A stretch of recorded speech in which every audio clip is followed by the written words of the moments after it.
The land was dying. Charred soil cracked beneath Kael's boots, each step stirring motes of ash that danced in the burnt air. Once, the hills of Arelda rolled with green and gold, but now they stood fractured, littered with bones of steel and stone. Half-submerged towers rose like broken teeth from the earth, relics of a war that had scorched both magic and machine from the land. Kael paused at the ridge, his hand resting on the hilt of his blade. The sky above swirled violet, stormy with lingering fallout from the rift. He wasn't a man prone to prophecy or fate. Survival was enough. But something tugged at him today, an ache behind his sternum, like something ancient waking in the dirt. Then he saw the smoke, a thin column, gray against the violet sky, curling up from the ravine below. Not firewood, not wild flame, something clean burning, something not of this world. Kael slid down the shale slope without hesitation, boots carving trails into the dirt. His instinct screamed, ambush, radiation, trap, but his body moved anyway. He hadn't seen a soul in weeks. If someone needed help, he'd be the one to give it. And if it was a Velkhar probe, well, he was itching for a fight. At the bottom of the gorge, the source revealed itself. A crashed vessel, sleek and silver, shaped like a blade plunged into the earth. Half of it was buried under blackened stone. Its hull shimmered faintly, wounded with glowing fractures. He crept closer, hand on sword, eyes scanning for movement. No guards, no drones, just a high-pitched whine of dying power. And then he heard it, a whisper. It wasn't in any tongue he knew, but it hummed against his thoughts like the low notes of a forgotten song. It wasn't sound, it was inside his mind. Kael's breath caught as he reached the broken hatch. A figure lay half in, half out of the ship, tangled in strands of torn silk and armored mesh. A woman. No, not a woman. Not quite. Tall and impossibly graceful, even in her collapse. Her skin shimmered faintly, like moonlight on water. Slender horns curved delicately back from her temples, and her silver-white hair spilled like starlight onto the scorched ground. Alien. Ziri. Kael dropped to one knee. Blood, dark, iridescent, pooled around her waist. Her chest moved, shallow and labored. Her eyes flicked open, burning with eerie lavender light, and locked onto his. Help me. The voice rippled through his skull like a bell.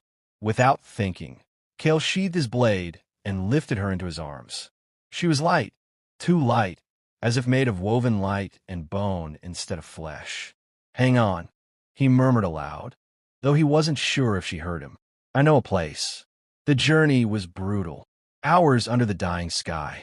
Her blood soaked into his shirt, and her breathing grew weaker with each step. At last, they reached it, a ruined temple carved into a cliffside, long abandoned by gods and priests alike. Kael had sheltered there before, but more importantly, it still held remnants of the old world's magic, residual healing fields barely strong enough to mend a broken limb. He laid her on the altar at the center. Faint glyphs flickered to life beneath her body. The air grew warm with golden light. She gasped, her back arched, and Kael grabbed her hand to keep her steady. And then something changed. A pulse of energy surged through the chamber, striking him like lightning. His mind shattered into 1,000 colors, his vision spinning. He saw stars, millions dying and being born. A silver throne floating in the void. And her face, burning bright and beautiful, weeping as the cosmos cracked. He stumbled back, his knees hitting stone. The Ziri princess sat up slowly, her wounds already closing. She blinked, then stared at him with new clarity. You touched my soul, she said aloud this time.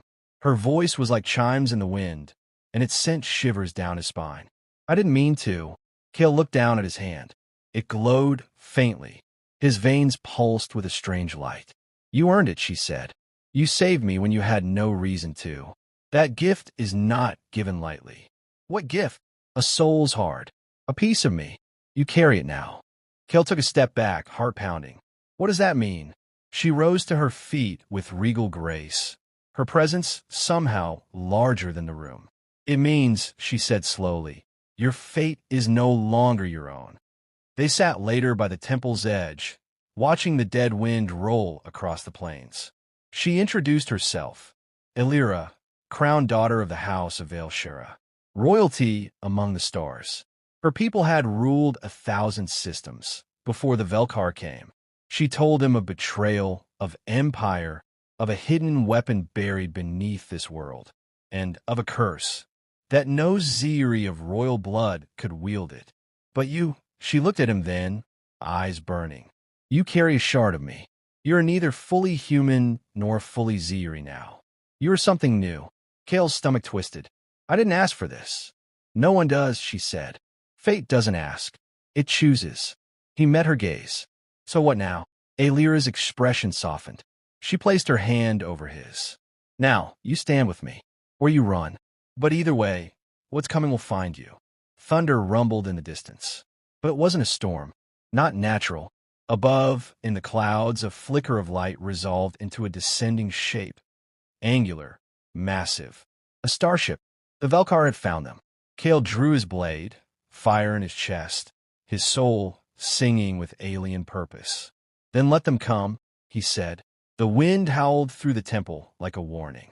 Kael stood at the threshold, sword drawn, his pulse thrumming with borrowed power. Beside him, Aelira's eyes narrowed, her silver-white hair billowing behind her like a comet's tail. Above them, the sky fractured. A black shape punched through the violet clouds, descending like a blade from the heavens. The Velkhar ship was massive, its hull jagged and insectal, the underside bristling with needle-like protrusions. No lights, no insignia, just death wrapped in steel. They found me faster than I expected, Aelira said quietly. Kael didn't answer. He watched the vessel until it passed beyond the cliffs, angling toward the ruins of Varelda's capital, a day's march south. They'll send scouts, he said. Sweep the land. Take prisoners. They won't take me. Her voice had iron in it now. They left the temple at dawn, Kael leading them across jagged plains where nothing but charred stumps and rusted bones remained. He knew the old roads, the hidden paths, the ruins that still breathed. Aelira moved beside him like a phantom, barefoot, wounded but never stumbling. What will they do if they find us? He asked. Capture me, or kill me. Depends who leads. And me? They'll dissect you. Slowly. They'll want to know why a human carries Ziri soul energy. Kael muttered a curse under his breath. Good thing I don't like being dissected. Aelira smiled for the first time. I'm glad fate chose a warrior with humor. That evening, they reached a ridge overlooking the ruins of an ancient watchtower. Kael signaled her to stop. Smoke drifted lazily from the shattered dome. Velkhar scouts, he whispered. 2, maybe 3. I can help. Kael shook his head. Let me go first. He moved like a shadow down the slope, slipping through the rubble with practiced ease. The soul's hard pulsed in his chest, sharpening his senses, every crunch of stone, every flutter of cloth. He reached the tower's edge and crouched behind a broken pillar. 3 figures, armor as black as space, faces hidden behind angular helms. One of them examined a scanner. Another was roasting a skinned lizard over a campfire. The third looked up. Did you hear that? Kael moved. He lunged from cover, blade flashing. His body was faster than thought, more reflex than motion. One scout fell instantly, throat open like paper. The second fired a plasma bolt, but Kael twisted midair, the shot sizzling past. He landed behind the scout, drove his sword through his spine. The third raised a pulse rifle. Too slow. Kael threw a fistful of ash into the air. It shimmered, and then struck with force, a wave of psychic energy blasting the scout into a wall. He hit the ground and didn't rise. Kael stood there, breathing hard, his blade humming with violet light. What am I becoming? Aelira approached cautiously, eyes flicking from the dead to the glow in Kael's hands. You're changing faster than I expected, she murmured. I don't like it. You will. They burned the Velkhar bodies and moved on. The next night, as they sheltered in the remains of a broken skybridge, Aelira told him her story. Her kingdom, the Ziri Ascendancy, had once stretched across 10 star systems, a civilization of peace, beauty, and power. Until the Velkhar came. They wanted our minds, she said. Not our worlds. Not our resources. They wanted the way we think. The way we feel. They wanted to unravel us and wear our thoughts like armor. And you fought back. We were too noble. Too slow. She looked down. My family is gone. My world is shattered. All that remains is me. Kael was quiet for a moment. I lost my family too. But there wasn't a fleet. No war. Just a mistake. A fire. I wasn't fast enough. They sat in silence, the fire crackling between them. Aelira reached out and touched his hand. Now you carry more than your pain. You carry me. He felt it then, more than warmth. A presence inside his mind, soft and fierce at once. Like a second heartbeat. I don't know if I can carry a kingdom, he said. You don't have to. Not yet. She leaned closer. But the time will come. 3 days later, they reached a canyon rim that pulsed with energy. Kael dropped to one knee. This is it. Below them, half buried beneath obsidian rock and ancient wreckage, stood a gate unlike any Kael had seen. Made of silver and stone, it spiraled inward in impossible angles. Glyphs floated above it like hovering glass. The soul forge, Aelira whispered. Built by my ancestors, sealed with time. It awakens only to the blood of the worthy. And I'm worthy? You carry my shard. She looked at him. That's enough. As Kael stepped forward, the gate shivered. The glyphs flared. The air thickened like syrup. He gritted his teeth and pressed his palm against the gate. It opened, not with sound but with feeling, a silent roar in his chest. Inside, light poured from the walls, liquid and living. Statues of alien kings stood along the hall, each one reaching for a blade of shifting light. At the far end, on a pedestal of crystal, floated a sword. Not made, grown. It pulsed as Kael approached, shape shifting, sometimes curved, sometimes straight, sometimes like a dagger made of stars. He reached for it, and the world shattered. Pain, fire, voices that were not voices. Kael stood inside a storm. Memories not his own flooded in. Kings dying, galaxies burning, a princess screaming as her throne crumbled. The sword whispered to him in 1,000 voices. You are not enough. You are not ready. You are broken. Kael screamed. Then another voice. Soft, steady. You are not alone. Aelira. He remembered her touch, her faith, her pain. He took one step forward, then another. I am broken, he thought, but I will still stand. His hand closed around the blade. Light consumed him. He awoke on the canyon floor, the sword resting beside him. It no longer pulsed, it waited. Aelira knelt beside him. You passed, she said. Kael sat up, feeling different. The blade responded to his thoughts, shifting shape, humming with potential. Now what? He asked. Aelira stood and looked at the horizon. Now, she said, we prepare for war. Kael had never felt so alive and so unsure of what he was becoming. The blade at his side, Valorin, whispered when he slept, shaping itself to his moods. When he was angry, it grew jagged and wide, like a cleaver made for gods. When calm, it was sleek, refined, more scepter than sword. He suspected it would one day respond before he even thought to act. And yet, something in him recoiled. The weapon felt too perfect, too eager. Aelira noticed the distance forming between him and the forge blade. She didn't mention it at first, but as they trekked through the stone-carved gullies of the Forspire wastes, her silence turned to concern. You doubt it, she said, finally. Kael kept walking, eyes fixed ahead. I don't doubt its power. I doubt what it's doing to me. You're adapting. It's what soul-forged weapons do. They bond. They reflect. I know. That's what scares me. He looked at her then, eyes sharper than before. I was just a soldier. A blade for hire. Now I feel more, like something is watching through my own eyes. Aelira nodded slowly. You were chosen. Valorin doesn't forge blades. It forges kings. Kael stopped in his tracks. I'm not interested in a throne. Thrones don't ask for your permission. Her voice had an edge now. When my people are ready, they'll need a leader. A warrior who understands both our pain and your world's fire. That's why you carry my shard. Why the forge accepted you. He turned away from her, frustration tightening in his chest. I didn't ask for this. No, she said softly, but fate rarely listens. By nightfall, they made camp beneath the twisted arches of a ruined bridge, half swallowed by sand and vines. Kael sat alone by the fire, staring at the flames.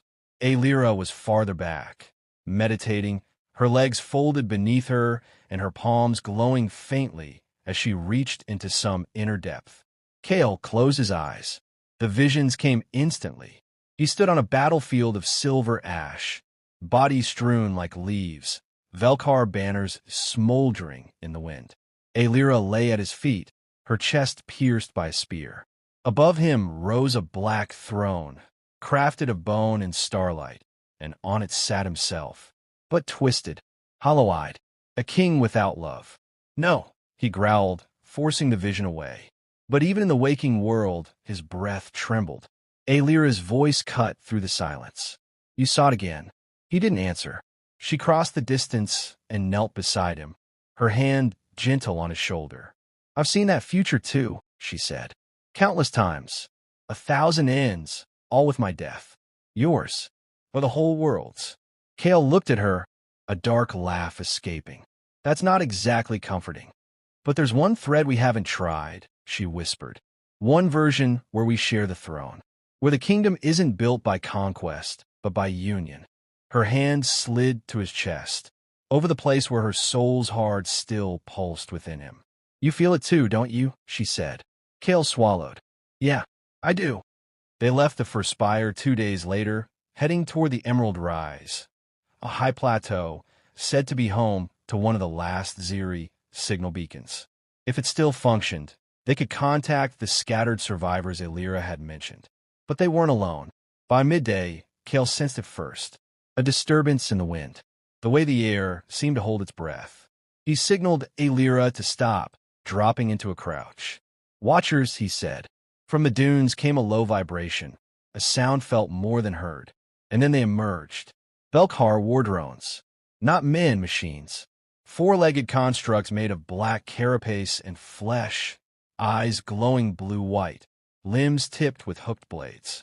Aelira cursed under her breath. Skinners, scouting ahead of the main force. Kael didn't wait. He surged forward, Valorin sliding into his hand and growing into a wicked spear. He hurled into the first drone. Boom! It exploded in a burst of kinetic energy. Another leapt from behind a rock. Kael caught it midair, slammed it into the ground with a psionic shove, then crushed it with a downward strike. But there were too many. Aelira unleashed a wave of psionic force, sending several drones flying. But one managed to wound her, its blade scoring her side, drawing that iridescent blood again. Kael roared. Something primal took over. Time bent. He moved between moments, struck faster than thought. A blur of silver and violet light. The blade in his hand screamed with joy. When the dust cleared, Kael stood alone in the field of scrap and smoke, chest heaving. Aelira clutched her side, pale but alive. You used a shard, she said. Kael didn't reply. He was still staring at his hands. His fingers glowed faintly. His eyes, he could feel them burning. It's taking over, he said. Every time I use it, I lose more of me. No, she whispered, stepping closer. You're not being consumed. You're being reforged. They reached the beacon by dusk. It was a tall obsidian spire, weathered by time, but still intact, buried in ivy and bones. Aelira stepped forward, pressing her hand to its base. It pulsed. A projection shimmered above them, holographic and blue. A map, a signal. They're alive, Aelira breathed. The remnants of my house. Refugees. Fighters. I can call them here. Kael nodded. We'll need them. But then crack. A sound behind them. They turned. A Ziri man stood at the edge of the clearing. Tall, armored, with a jagged scar down one cheek. General Silas. Aelira whispered, stunned. My lady, he said with a respectful bow. But his eyes flicked to Kael, cold and unreadable. I see you've bonded. Kael said nothing. Silas looked him up and down. A human, with a royal shard. His lips curled. Interesting. Aelira stepped between them. Kael saved my life. He now carries the soul-forged weapon. He is to be honored. Silas bowed again, but this time it felt like mockery. Of course. We all serve the throne, do we not? That night, Kael did not sleep. He stood watch while Aelira spoke quietly with Silas inside the beacon chamber. Something in the general's gaze disturbed him. Not just pride or jealousy. Ambition. Valor pulsed faintly in Kael's hand, as if sharing his suspicion. He watched the stars overhead, their light distant and cold. For the first time since finding the blade, Kael wondered, was he meant to save the Ziri kingdom, or replace it? The Ziri remnant arrived 2 nights later. They came in sleek hovercrafts that skimmed the broken terrain like whispers of a forgotten age. From the eastern ridges to the salt-choked gulches, they gathered, soldiers in ceremonial armor, scholars with silver-threaded robes, battle singers whose eyes glowed faintly with latent power. Kael stood at the edge of the canyon, watching them file in like ghosts. Aelira had called them her surviving court, but Kael saw a different truth in their eyes. Not reverence, caution, doubt. He couldn't blame them. To them, he was an outsider, a human, once a mercenary, now wielding their soul-forged blade and walking beside their princess like an equal. Even with Aelira's soul's hard pulsing in his chest, Kael knew he was a fracture in their traditions. And tradition, like crystal, cracked dangerously when bent. He turned as footsteps approached from behind. General Silas. The man walked with an aura of royalty despite the scars on his face. His golden armor bore the insignia of House Verelda, Aelira's family crest, and though he bowed to her, Kael noticed he never truly lowered his eyes. "You've made quite the impression, warrior," Silas said as he came to stand beside Kael. "Wasn't trying to." "No," Silas said, folding his arms. "That's what makes it more dangerous." Kael glanced at him. "If you've got something to say, say it." Silas didn't flinch. "You carry a blade forged from our souls, bonded to our bloodline. You stand beside our last living heir. Do you understand what that means to us?" Kael's voice was even. "I didn't ask for this, but I won't run from it either." Silas's lips tightened. "Good, because if you falter, I will take it from you, even if it kills you." Kael turned to face him fully now. The air between them thickened. "I've faced worse than you," Kael said calmly, "and I'm still here."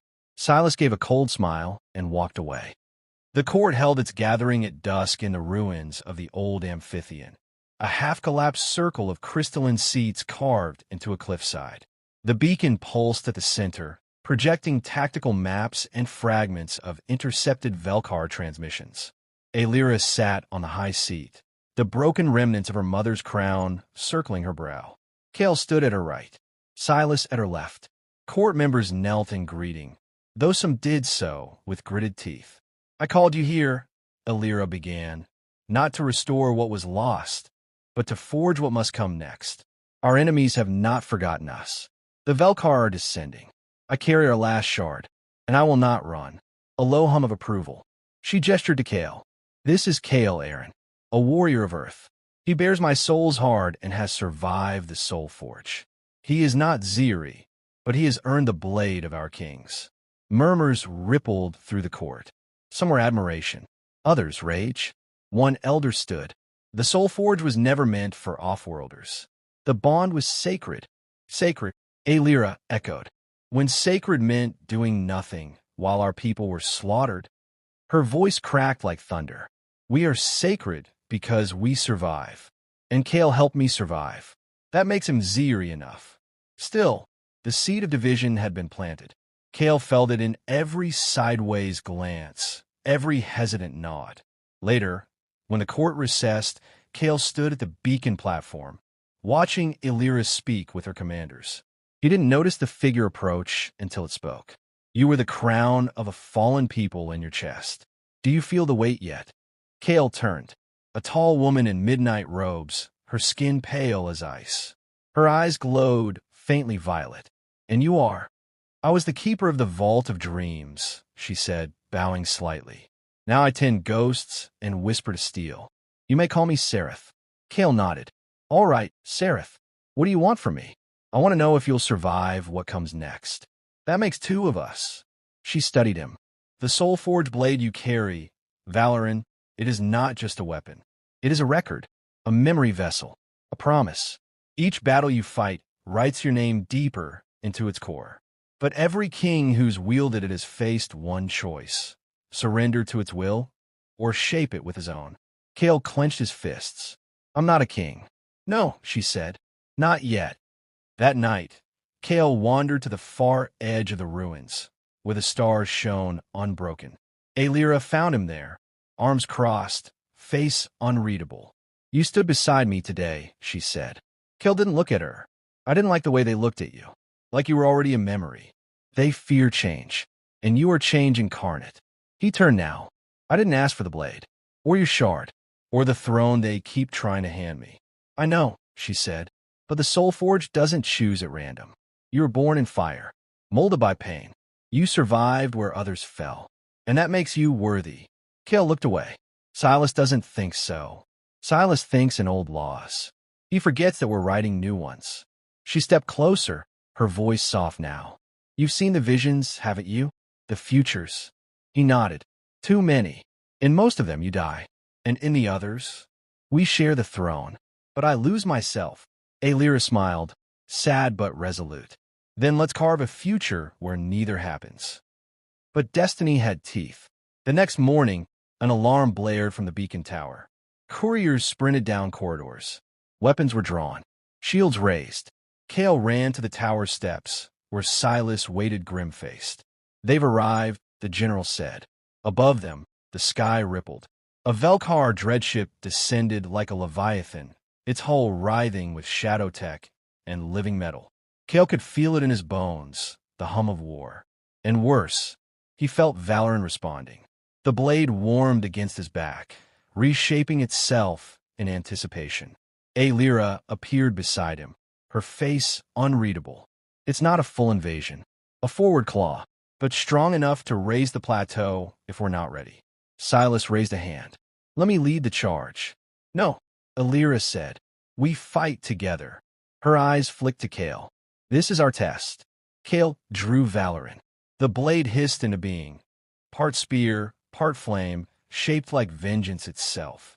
For the future, he said. Aelira touched her brow to his. And for us, crown of ash and fire. The sky tore open. From the heavens descended the Velkhar dreadship, near Zakhel, casting a shadow that swallowed the emerald rise in black fire.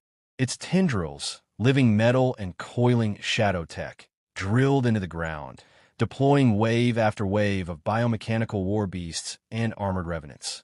Kael stood at the edge of the battlement, wind roaring around him, Valoran in hand. The blade had taken on a new form, longer, edged in searing violet light, its hilt pulsing with threads of gold. It wasn't just a weapon now. It was a symbol. Behind him, the Ziri remnant stood ready. Archers lined the towers, psionic lancers crouched behind barricades, and battle singers began to hum the hymns of awakening, songs that made stone vibrate and hearts burn. Aelira appeared beside Kael in full ceremonial armor, etched with her family sigil, reforged with shards of fallen kin. Her eyes glowed with power, but it was something else that struck him. Calm. Even now, facing extinction, she looked certain. We hold here, she said, or we become legend. Kael nodded. Then let's make the stories worth telling. The battle began like a scream. Velkhar skinners and shriek wolves flooded the outer trenches, their jaws split too wide, limbs moving in unnatural rhythms. Kael leapt into them like a storm. Valoran met flesh and steel alike, carving arcs of raw psionic energy with every sweep. But the Soulforge didn't just give him strength, it gave him awareness. He felt each heartbeat of his allies, each tremor of approaching doom. He knew when to step, when to strike, when to command. Left flank, break their line, he shouted, his voice amplified through the shard. Archers now. Behind him, the Ziri court followed without hesitation. Not because he was a king, but because he led like one. Above the battlefield, Aelira danced through the sky on wings of psionic flame, her hands alight with devastating force. She was not just a princess, she was retribution incarnate. Wherever she flew, Velkhar lines crumbled. But even as they pushed forward, Kael saw it. The center. A breach opening directly beneath the beacon tower. The Velkhar were targeting the Soulshard relay. If they destroyed it, the last remnants of the Ziri people would vanish from the galaxy's memory. Kael dashed toward it, calling out to Silas. With me. The general didn't hesitate. Sword raised, his personal guard followed Kael down the spiral steps into the heart of the beacon. They were met by a horror. A Velkhar war priest, 8 feet tall, wrapped in armor that seemed to drip shadow, stood over the relay. In its hands, it held a spear tipped with a miniature void gate, capable of swallowing energy, matter, even souls. It turned slowly. Throne-bound, it rasped. You carry the shard of the Empress. Surrender it. Kael stepped forward, raising Valoran. Come and take it.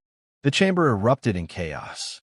The war priest struck with blinding speed, but Kael met it head-on, their weapons clashing in a pulse of force that cracked the stone around them.